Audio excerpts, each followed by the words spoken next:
Om Ajnanatimidandasya Jnananjana Shalakaya Chakshurunmilitam Dhena Tasmai Shri Gurave Namah. Om Namo Bhagavate Vasudevaya. Om Namo Bhagavate Vasudevaya. Om Namo Bhagavate Vasudevaya. Narayanam Namaskritya Naram Chaiva Narottamam Devim Saraswatim Vyasam Tato Jayam Udiraye. We're reading from the Srimad Bhagavatam, Canto 3, Chapter 25, Text number 11.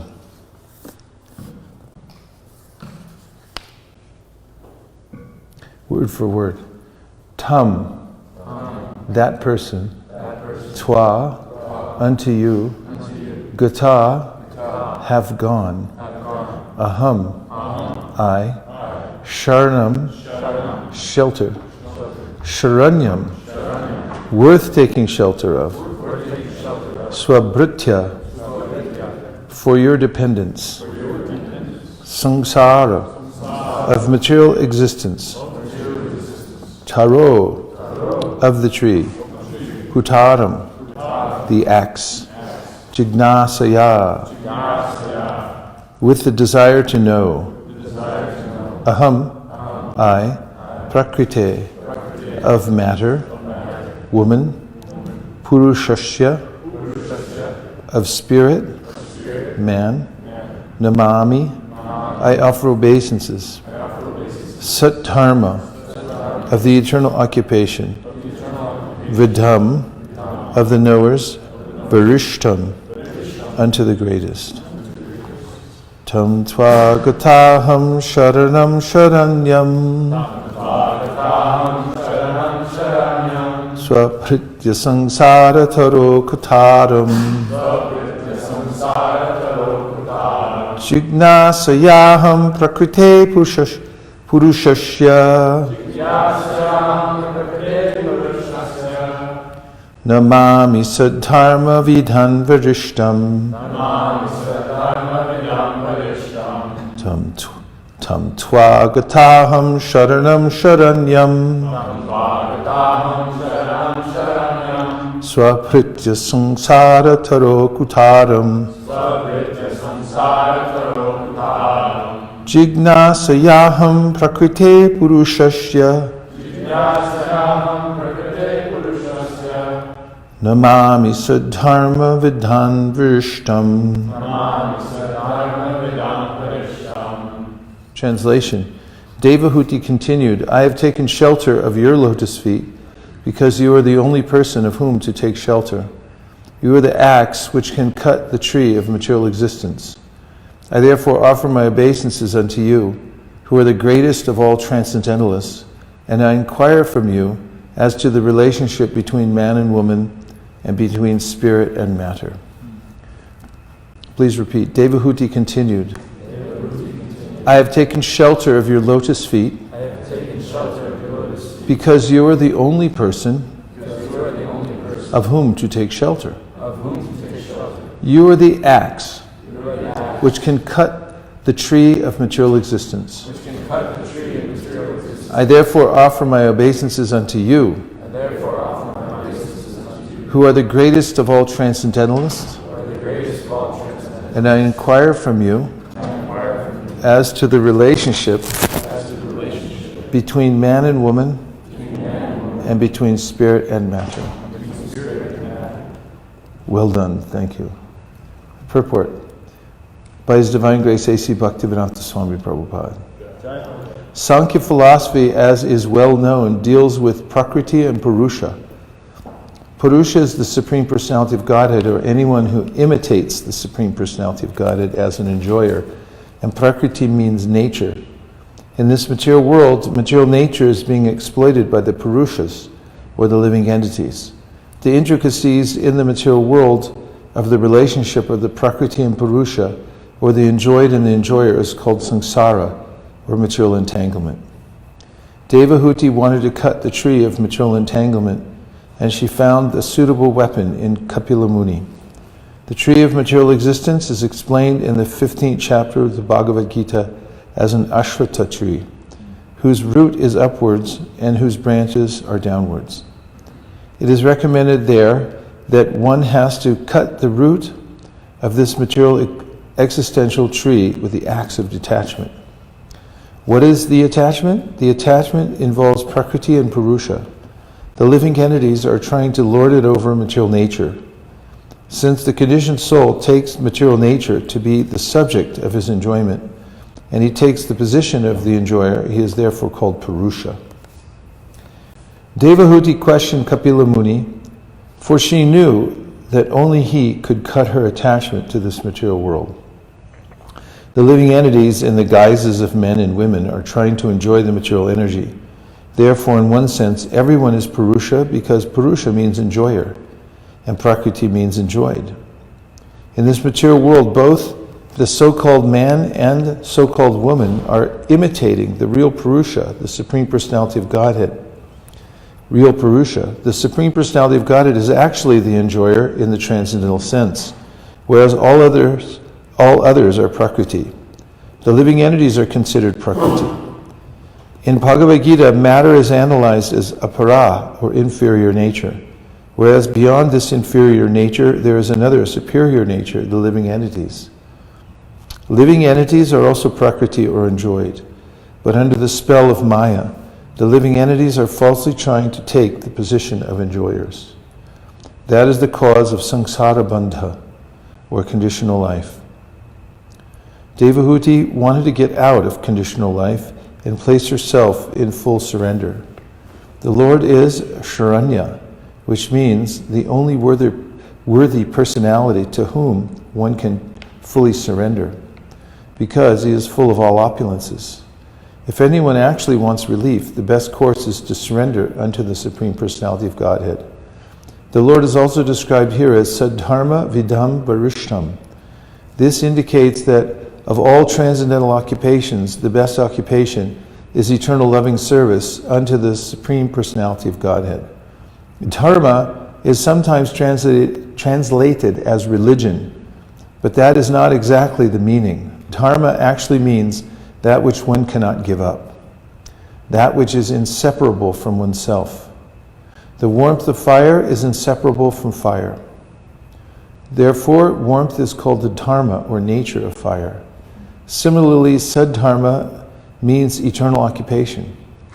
That eternal occupation is engagement in the transcendental loving service of the Lord.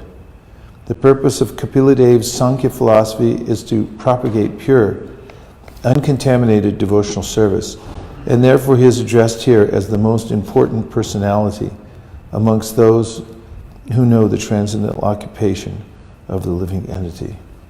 Om Ajnanatimidandasya Jnananjana Shalakaya Chakshurunmilitam Nina Tasmai Shri Gurave Namaha.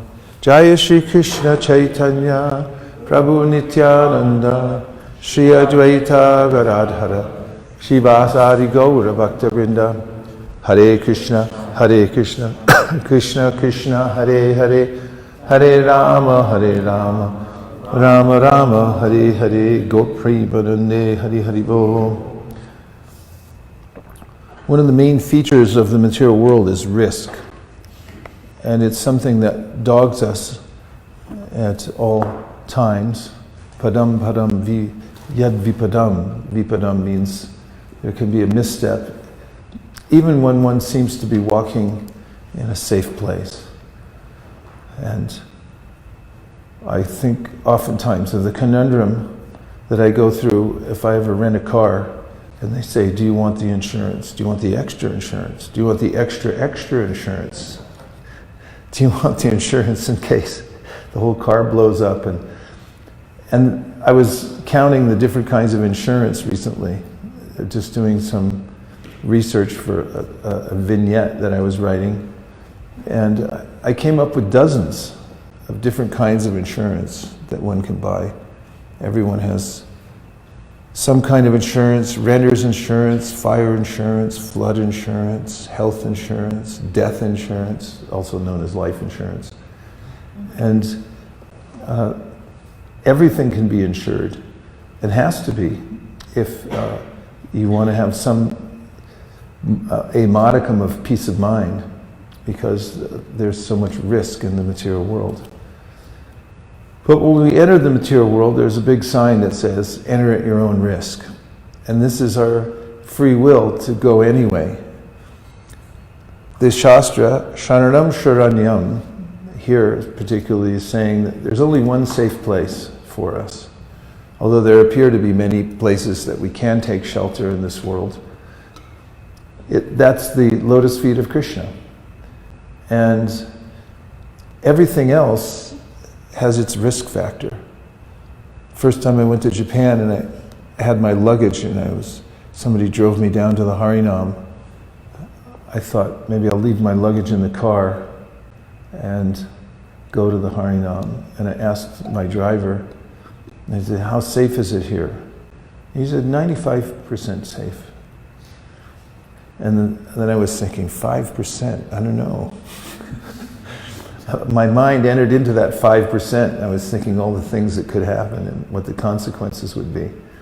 No matter how safe one may think one is in the material world, or how much one fortifies one's life, there's always at least that 5% factor. And Shukadev Goswami mentions this, Deha Patra Kalatradeshu Atmasaini Susatsapi Tesham Pramatu Nidhanam Pashanapina Pashyati. Said what everyone thinks is going to save them is actually the form of the fallible soldier. And it won't save us in the end. Deha, the body, apatra kalatradishu, the family, the wife, our money, our household, our government, all these are called fallible soldiers. And one of the ways the Bhagavatam helps us to go towards Sharanam Sharanyam, surrender unto the lotus feet of Krishna, is by convincing us that there's no other place of shelter. In the material world, everyone's looking for that shelter and offering shelter in different ways, saying, oh, I will protect you, don't worry. If you elect me, I will protect you. Or don't worry, I'm your father, I will protect you. But this isn't possible because we are simply playthings in the hands of the material nature, and at any moment things can be turned on their head. And therefore, the only safe place is at the lotus feet of Krishna, fully taking shelter of his lotus feet. Even any kind of resting place where we think we've attained some sort of liberation, Bhagavatam says, Yene ravindaksha vamuktamaninas tvayastabhavat avashuddha buddhaya aruya krishena paramparam tata patantyato nadrita yushmarangraya. The imagined types of liberation I get in this world by getting a lot of money, by attaining the supreme Brahman effulgence. Anything that's independent of taking shelter of Krishna, Sharanam Sharanyam, is a position from which one will eventually fall. Patantyata. Again, one falls down from those positions because our only resting place is when we're in the mood of complete surrender to Krishna and considering ourselves, as Chaitanya Mahaprabhu does in the Shikshashtakam prayer, Ainanda tanuja kinkaram patitam mam vishame bhavam buddha kripayata bapara pankasha stita dhuli sadrisham vachintaya. That I'm just a speck of dust at your lotus feet and I have no shelter anywhere else. So the risk factor is a cause of constant anxiety for us here in the material world. And if one comes to know that that anxiety will never be alleviated until one makes the complete surrender to Krishna and understands that there is a Krishna, there is an ultimate place of surrender, then one can come to the perfection of life simply by using our eternal nature, not using our eternal nature, but realizing our eternal nature is to be dependent and putting ourselves in a dependent position at Krishna's lotus feet. This is the essence of the teachings of Chaitanya Mahaprabhu, and this we're seeing Devahuti is enacting now, that she's making this declaration that I take shelter of your lotus feet, and she's saying that Sharanam Sharanyam, you're the only object of surrender. That's the first paragraph. And then Srila Prabhupada mentions the way in which in the material world the living entities assume different roles. But all of them ultimately are an imitation of Purusha. And this is something that Krishna mentions several times in the Bhagavad Gita when he refers to the living entity as Purusha. For instance, in the 13th chapter, 22nd verse, he says, Purusha prakritisto hi bhunte prakriti jangunam karanam gunasango syad sarasad yoni janmasu. Calls the living entity Purusha because he's taking responsibility for his own good or bad positions in the material world, moving about, associating with different kinds of entities here in the world. And therefore Krishna refers to him as Purusha because he's trying on his own to find some position in this world. And by random association with those in goodness, passion, or ignorance, he gets either good or bad situations. So one shouldn't assume the role of Purusha artificially. This will be a cause of anxiety also. And this is a kind of charade that goes on here in the material world. I assume a particular body and then I portray myself as a cat, a dog, a man, a woman. And these are all temporary and have no real bearing on my eternal position. When I was distributing books in New York City with a friend of mine, we were near a yoga studio. A young woman came out with her yoga mat. She looked at the Bhagavad Gita and she said, no, this is a verse to women. And so I said, and she gave the book back. And my friend who happened to be standing nearby, he heard that and he goes, don't worry, we're actually all female according to this book. And she took it back. I was surprised. And it reminded me that when we actually align ourselves properly with our eternal nature, that we're servants and that we're submissive to the supreme male, Purusha, and we're all Prakriti. We all have that submissive nature. Then the kind of anxiety that comes in trying to adjust my material position in this world is rectified. And then the axe that will cut down the material world. This is a third very important point in this verse, that Devahuti is saying that Krishna, you're the axe. And in commenting on this verse, Srila Prabhupada quotes from the 15th chapter of the Bhagavad Gita, Na rupa masyeha tatopa labhyate nanto na chadir na chasam pratishta ashvatamenam suvaruda mulam asanga shastrena judhina chitva. That you're entangled in this world, and now he says you should cut down this strongly rooted tree, which is described, Krishna says, the material world is like a banyan tree. It's very entangling, with the strong weapon of detachment. And this is what Prabhupada describes as the proof that one is advancing in spiritual life, that one's actually becoming detached from the material world. And he quotes from the Srimad Bhagavatam, 11th canto, Bhakti parishanubhavu viraktiranyata traishatrika ekakala prapadya manasya yatashnata tusti pushti shud apayonugasam.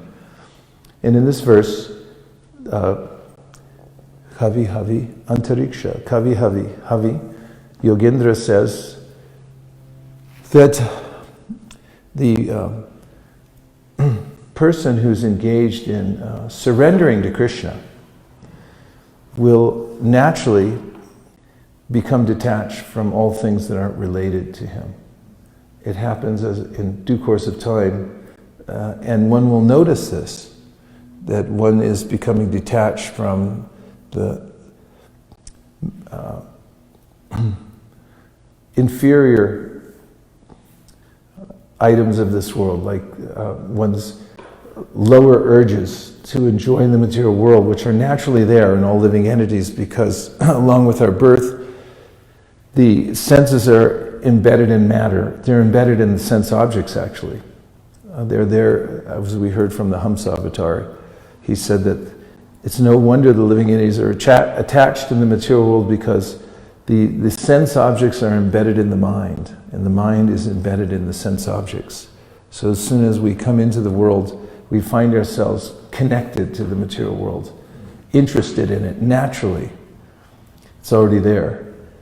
And this is no extraordinary thing. It's there for all living entities. But what is extraordinary is if one finds oneself no longer attracted to matter due to having experienced something better. And in the verse I quoted, Bhakti Parushanubhava Viraktir, the Yogendra is saying that it's just like when you eat food and you become satisfied, you know you don't need any more. And it's natural that you can stop eating whenever you want because you're full. And in a similar way, when you're full with Krishna consciousness, full in Krishna consciousness, then naturally you're not attracted to anything else. This is one of the great reliefs of practicing Krishna consciousness, to become freed from the attraction to the lower modes of material nature. So 3 points I made so far. Number 1, about risk. And this is the endeavor of everybody in the material world, is to protect themselves from risk. They're collecting money and putting it away. Why?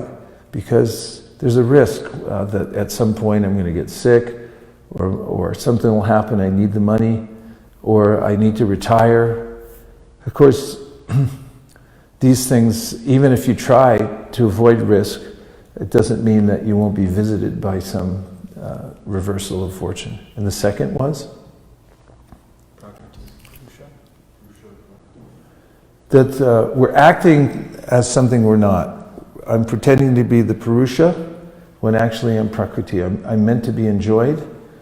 And Prabhupada, in relation to this, quotes, Bhoktaram Jagatapasam Sarvaloka Maheshwaram. If you transfer your energies towards pleasing Krishna's senses, then you'll become satisfied. And if you try to enjoy your senses independently and pretend that you're the Purusha, then you'll always be dissatisfied. And the third point? What? Yes, there's a way in which Devahuti says, now I'm going to use the axe to cut down my engagement in the material world. My deep rootedness here will be cut down by the axe, which is Lokapiladev. He's referring to Krishna. So Sharanam Sharanyam. And how to do that? By performing devotional service and surrendering to Krishna and saying that you're the only protector and you're the only object of my worship. So if anyone takes these 3 points, such a person is known to be well adjusted and situated on the path back home, back to Godhead. And now we'll take some reflections. Yes? I have a reflection and a question. Is that okay? Yes. So my reflection is just, very resonating with this point about that this material world, that one of its main features is risk. And also from last night you were speaking about the empowerment of making a choice, making a voluntary life change before it's forced upon us. Mm-hmm. And just how empowering that was. So I was just thinking about, even with like the weapon of detachment, like becoming detached from something before I've become miserable. You know, the story with Giraj Maharaj, she says that a man came in to Prabhupada and said, "Oh, Swamiji, please help me. I'm addicted to smoking, and please give me your special mercy." And Prabhupada said, "You want my special mercy?" And he said, "Yes, please." He said, "That means Krishna will make you so miserable that you'll be forced to give it up."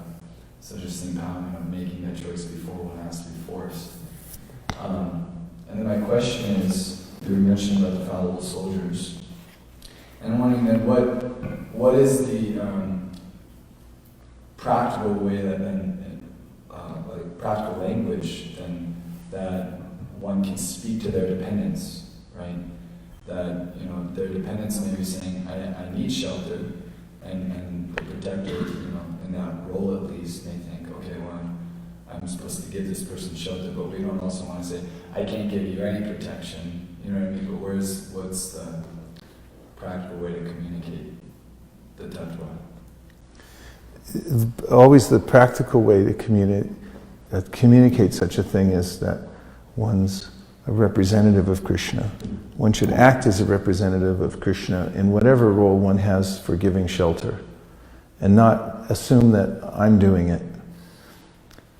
Also, the Bhagavatam mentions the psychology of the family in the 7th canto, and that is that family is really dependent psychologically on the mother, father, and there's a way that one should not artificially disturb their minds.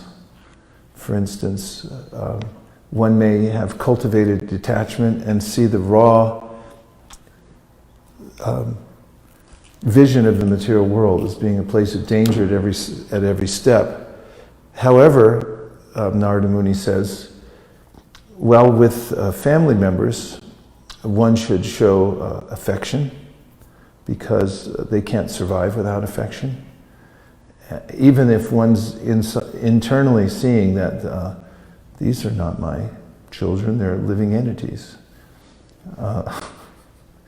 This is not my car, and so forth. But still, one has to play the role, because we live on two levels. One is that we are living, breathing humans with a psychology that needs to be balanced, and the other is that we're living entities. And if we're on the path of self-realization, we may see the world in its existential form, but we have to be able to reckon with both of those in our lives.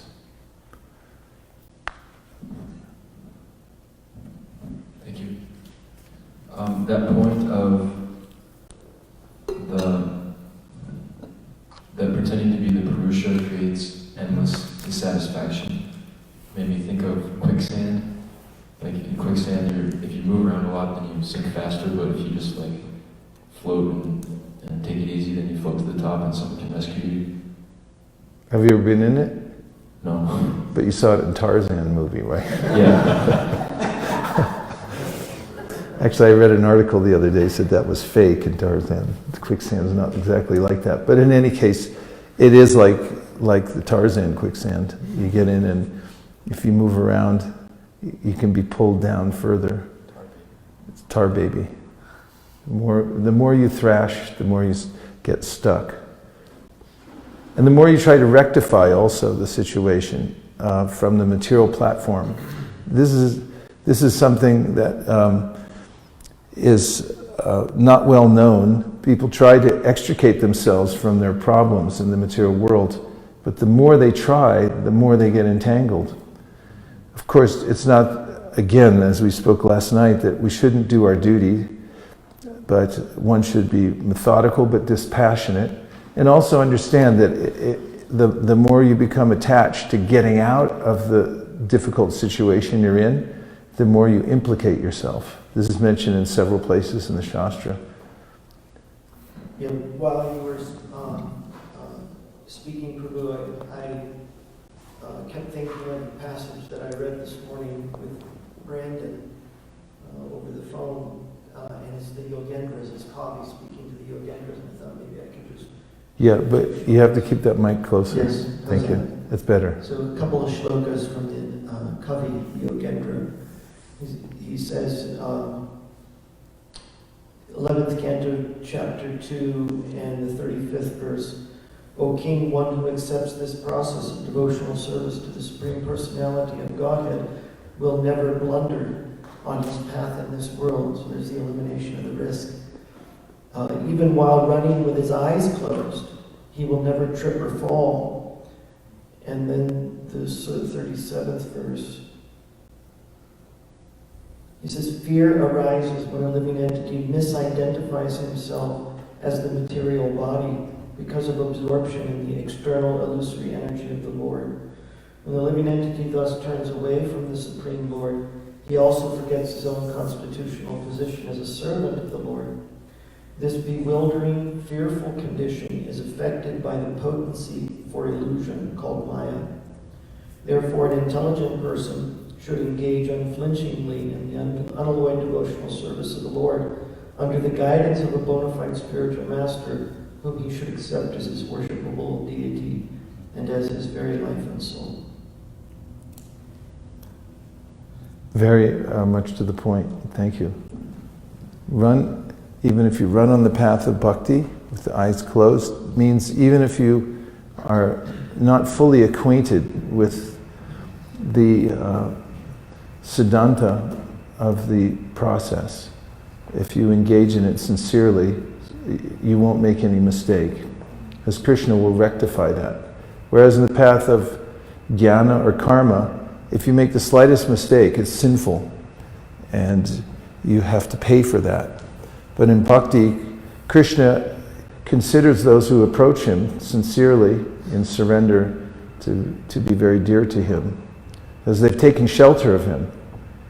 So, Swapada mulam bhajata priyasya kyaktanya bhavasya hare priyeshaha vikarma yachot patitam katanchid dhunoti sarva mriti sanivishta. Even if one makes a mistake in bhakti, one only has to continue doing the process because Krishna is there within the heart, and he'll rectify the mistake of the devotee because the devotee is very dear to him. Please. On this point of Risks. On this point of risks, it seems like there's still risk when we're practicing devotional service, even. Like, it's risk to practice devotional service. Yes, it seems like that, but there's not. In the material world, in the beginning of spiritual life, it seems as if spiritual life is all risk and no gain. This is the materialistic person looks, Yanisha Sarvabhutanam.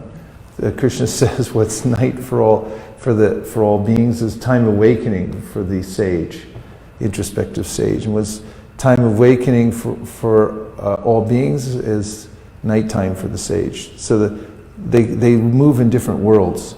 So a materialistic person sees somebody engaged in devotional service, volunteering time to worship God. For instance, people would see us when we were kids out on the street selling books. One of the most frequent mantras I heard growing up was, why don't you get a job? Real job. Why don't you get a real job? And that's because they actually thought I was wasting my life. Right, Nidra? Did you hear that a lot? Yeah. We heard it all the time because we were young and everyone thought like this is a wild spiritual cult or something like that, and they'd see us selling books all day long and they'd think, wow, what a waste. In fact, sometimes they tell if you put this much time and expertise that you have here into selling something like toothpaste or something like that, you'd really have something, son. But the more one advances in spiritual life, the more one sees that engaging in devotional service is all gain and no risk. Whereas material life is the opposite. It's all risk and no gain. Because at the end, you don't get anything for it. That's why Narada Muni says, Tyaktva sudharmam charanam bhujam harer bhajana bhakvo ta patet tato yadi yatra kwa babadram abuda mushakim kovarta apta bhajatam sudharmata. He says, so what if you jump for the bar in devotional service and you miss it? if you're a pakva, you're unripe. You weren't ready for it, but you tried anyway for the big ring, and you jumped up and you like, I'm going for this. And then you fail. He said, so what? At least you tried. You get forward progress. That gets counted on your record that, hey, that little tyke tried for it. He went for it, he missed. No one cares. But if you were very successful in your life, you became a big shot in the material world in many different ways, but you didn't take the devotional service. Narada Muni said you didn't really get anything at all. So material life is all risk and no gain. Spiritual life is all gain and no risk. So Prabhupada also, in speaking on this verse, says that we should remember that everything belongs to Krishna.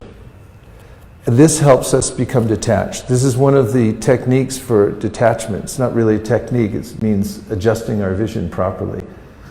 And an example that he gives frequently that helps me understand this concept is that of a bank teller. Bank tellers working behind the counter and taking in tens of thousands, maybe millions of dollars every day, and never once considers that this is my money. It's just handling the money. Of course, if someone did think, at least some of this should be my money, even if the person took $1 and it was caught on camera, they would be fired summarily because they have the wrong conception. Who would want somebody working there who thought, well, at least I could have $1 out of this? You can't even have $1 out of the million because it's just not yours. That's not why you're here. And similarly, someone who works in the material world but who doesn't touch anything with the intent that this is mine, I'm going to keep it for myself. Rather, that person hands it over to Krishna, arranges all of his or her possessions in such a way that they're being utilized in Krishna service. Then Prabhupada says, in the same context, from a Bengali proverb, he says, just like there's so many fishermen in Bengal, and there's a saying that they go to catch the big fish, but they don't touch the water. How do you fish without touching the water? The Prabhupada said, that's Krishna consciousness. You get things, you accomplish big things like managing things, building things, moving about the world, but because you're thinking it all belongs to Krishna, this is not mine, you don't get wet, you don't get touched by the material energy. This is the essential trick to aligning oneself in such a way that one doesn't get implicated by the material nature. And another profound statement Prabhupada makes in relationship to this verse is that one may think that this material world, I'm born into it, it's for me. And one might reason that it's the property of my father. And Prabhupada says, but right now, your father is Maya. You're the son of Maya because you've strayed from Krishna and you've developed an opposite mentality. As you mentioned, you gave that verse, Bhayam Dvitiya Abhinibesha Tasyad Asat, Ishad Apetasya Viparyo Smiti. Viparyo Smiti means you have an opposite mentality and you're considering that the material world is mine and it's here for me to enjoy, and you become a competitor to the Supreme Lord. And therefore, Prabhupada says that you are the son of Maya. I thought a motorcycle gang, sons of Maya. But that is a chilling conception. Although we're actually sons of the most opulent Supreme Personality of Godhead, and by cooperating with Him as a good son, then we naturally are opulent, we naturally enjoy, we naturally feel happy. When I change my mentality, viparya smiti, it becomes reversed, then I become the son of Maya. And in that position, we're faced with scarcity. It's the first law of economics. You're going to take a class in economics. First thing they teach you is economics is based on the law of scarcity. Scarce resources have to be managed properly through law of supply and demand, and you have to manage these scarce resources. But there is no scarce resource when one is connected to the Supreme Personality of Godhead, because He's infinite. Take a couple more. Yes? Thanks for those, I like the Sankirtan story of the lady at the yoga studio and how she was favorable because she understood that we're all actually female. So I was thinking, that's important for our movement to understand that, everybody, because we did have problems in the past. And then to help the conditioned souls, preaching to understand this, who we are really. Not that Purusha, just understand who you really are. Yes, there's a good point. That if we are to have a good relations and be able to enlighten people, we have to be properly adjusted ourselves and understand this principle if you're not your body. From the internet. It's from Luke. Jai. Hi Krishna, dear Guru Dave. Would you kindly speak briefly on key principles for regulating male and female interaction? In the West, we make little distinction, and even too much distinction is considered bigoted. I have read in scripture also that in Kali Yuga, men and women begin to resemble one another, so there are fewer differences anyway. But past acharyas have stressed this aspect of social dynamics, sometimes very strictly. What should we do? Thank you. Well, it's important to be aware of the difference in the material world between a male and female, which is mentioned by Srila Prabhupada, that we should never consider ourselves liberated, and therefore I can have unrestricted association with the opposite sex, because it's a very powerful force, the force of attraction, that is, between a male and female. And therefore, if one thinks that I'm above it, or that the culture of being careful was for a past age, and that it's archaic or outdated, same thing, then there's danger. So one should have a sense of what the Shastra says, that when men and women come together, then there's attraction. Therefore, Prabhupada, in his room in Los Angeles, had a little closet with his a burner there where some food could be cooked. And after some time, he had his servants, who were young men, cooking there. And Shrutikirti Prabhu explains that after several times having his servants cook for him down in the kitchen, and then there would be a brahmacharini in the kitchen also at the same time, and then a month later or something, it's like, Prabhupada, I gotta go. I can't serve here anymore, I have to get married, or something like that. He said he was more careful. So that understanding should always be there. However, Prabhupada also talked about ways in which we should be able to, with that understanding, especially here in the West, cooperate. For instance, in Berkeley, California, there was an incident where the men had banned the women from the temple room during japa because, quote unquote, it agitated their minds. And Prabhupada didn't stand for that. He said that you'd have to include everybody to be together. And he also included men and women in many activities, preaching together and things like that. But he advised that we align our vision properly. Again, not seeing that I'm the enjoyer, but actually that we're all servants working together. Even sometimes he said, if a man sees a woman, he should think, oh, it's a gopi. They're serving, we're serving together.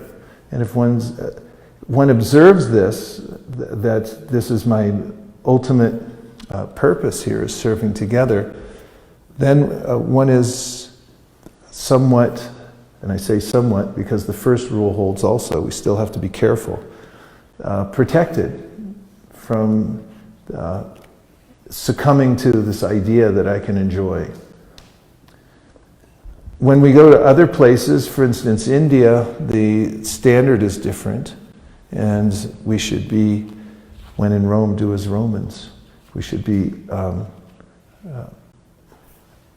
sensitive to the culture wherever we are, and that's the nature of the world. There are different atmospheres, different cultures, and one has to learn to move within them properly. Yes? It's a reflection from your class yesterday, but it relates a lot to today. I think you said that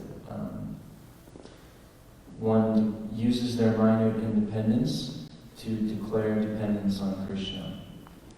And just been thinking about that a lot, how the idea of surrender initially seems like, oh, like it's forced, but it's actually completely independently, it's a choice that one makes. And so I've just been thinking about it and noticing there's so many of the topics that are coming up in these dialogues are just convincing us to make that choice over and over again. I remember when I first joined the Krishna Conscious movement, first day I was in the temple, some of my friends from high school came. And their main thing was to see, are you kidding me? Are you sure? You sure you want to do this? And I remember them, like 3 of them, I was like, you actually going to do this? And I was like, yeah, I'm sure. And I remember looking inside and I'm like, yeah, I already decided. Because at high school, I remember sitting up on the hill watching everyone leave for summer vacation, thinking, they think they're free. They're going somewhere, driving off in their cars. And I was thinking it was fool's paradise. That they were just, because I'd been reading Bhagavad Gita already.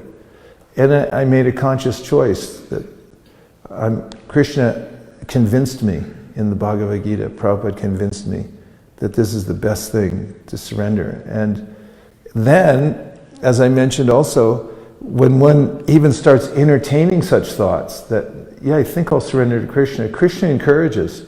He sees we're about to cross a line. And like, come on, a little further. Over here, little jiva, come on, gotcha. He helps us. Tesham satata yuktanam. When we make that choice, we even contemplate it. Just as if when we contemplate the objects of the material senses, then they catch us. Similarly, if we contemplate surrender, it's something if you don't feel ready to surrender, if you at least think about it all the time, that what if I actually did it? And you get close enough to the edge, someone might go, keep yourself close to the edge, close enough that, someone can nudge you off. And it's like, wow, he really surrendered. It's like, well, somebody pushed him. It's like, yeah, but he was so close to the edge. So study Bhagavad Gita and see, deliberate. If you deliberate carefully enough, then you can be deliberate in making this decision. And there's nothing more powerful in the world than someone who's deliberately made a choice that I'm going to surrender to Krishna. We saw that with Prahlad Maharaj. Hiranyakashipu represented as the strength that one gets in the material world. And that was the pinnacle of the strength you can get. Because he did austerities that no one had ever heard of before. And Brahma was like, this is crazy, but I have to give it to you because it's a deal here in the material world. You pay for it, you got it, you're going to get it. So you got all these huge benedictions materially. And Prahlad Maharaj, he was just a little tender boy. And Hiranyakashipu was thinking, like, how'd you get so powerful? You know, I actually did the austerity. What'd you do? You know, you're my kid. And Prahlad's power came, as he said, from his surrender to Krishna. If you just surrender to Krishna, then, and you do it deliberately, then every resource in the universe is immediately available to you. And all protection is afforded. And no longer do you owe anybody anything. How's that sound? Prabhupada also quotes, in relation to this verse, Devarshi bhutatnandrinam pritrinam nakin koronayam rani charajan saravatmanaya sharanam sharanyam gato mukundam parihrita kartam. That for a person who has deliberately surrendered to Mukunda, the debt of the material world, which is there for everybody, crushing debt the moment you're born, this is samsara, along with the attachment to the material senses, it's wiped out. People have student debt, they elect somebody and just like, no more student debt, yay! Or whatever debts you have, like, I'll take care of it, I'll pay for it. That's liberation. As soon as you surrender to Krishna, that and much, much more becomes available from that act of surrender.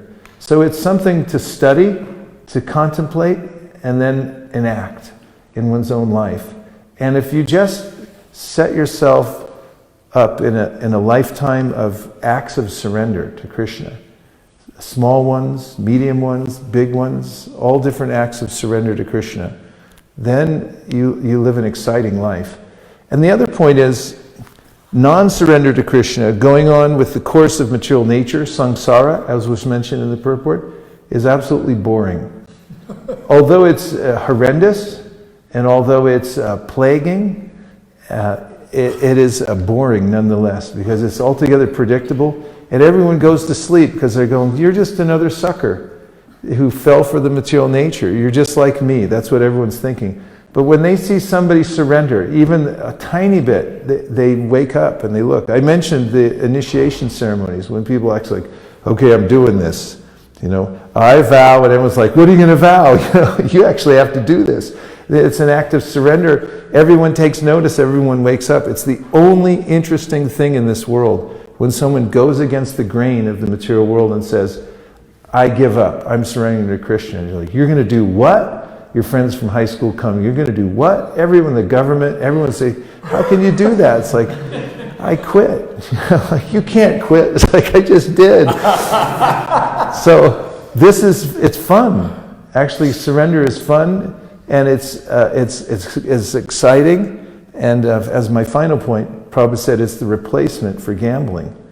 For anyone out there, any compulsive gamblers, join the Hare Krishna movement, because Prabhupada said that the way that you replace gambling, if you're attached to it in any of its forms, is to surrender to Krishna. Just keep like, you know, okay, Krishna, I'm going to try it again, I'm surrendering, you know, like, here I go, and see what happens. It's a thrilling life at every moment, like taking another step towards surrendering to Krishna.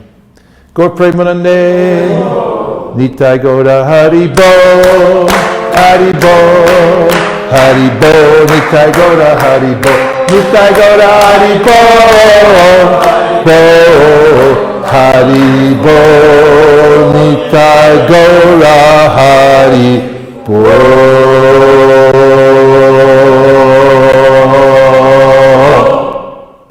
Vachakalpadurvascha kripasanvevacha patitanam pavanebhyo vaishnavebhyo namo namaha. Nachari Armarman, Nachari Armarman, Nachari Armarman, Nachari Armarman, hey, Nachari Armarman, Nachari Armarman, Nachari Armarman, Nachari Armarman.